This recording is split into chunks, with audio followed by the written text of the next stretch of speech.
In June of 1972, a woman appeared in Cedars-Sinai Hospital in nothing but a white, blood-covered gown.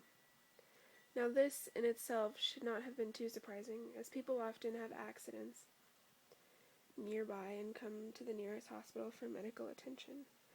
But there were two things that caused people who saw her to want to vomit and flee in horror. The first being she wasn't exactly human. She resembled something close to a mannequin, but had the dexterity and fluidity of a normal human being. Her face was as flawless as a mannequin's, devoid of eyebrows and smeared in makeup.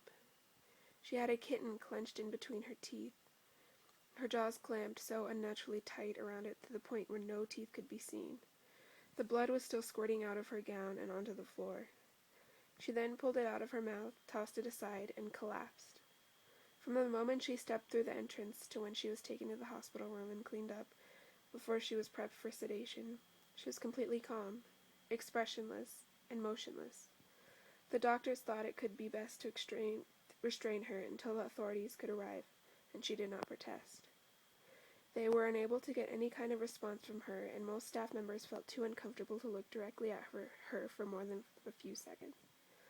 But when the second staff tried to sedate her, she fought back with extreme force. Two members of staff had to hold her down as her body rose up on the bed with that same blank expression. She turned her emotionless eyes toward the male doctor and did something unusual. She smiled. As she did, the female doctor screamed and let go out of shock. In the woman's mouth were not human teeth, but long, sharp spikes. Too long for her mouth to close fully without causing any damage. The male doctor stared back at her for a moment before asking, "Who the hell are you?" She looked back at him with that same expressionless face.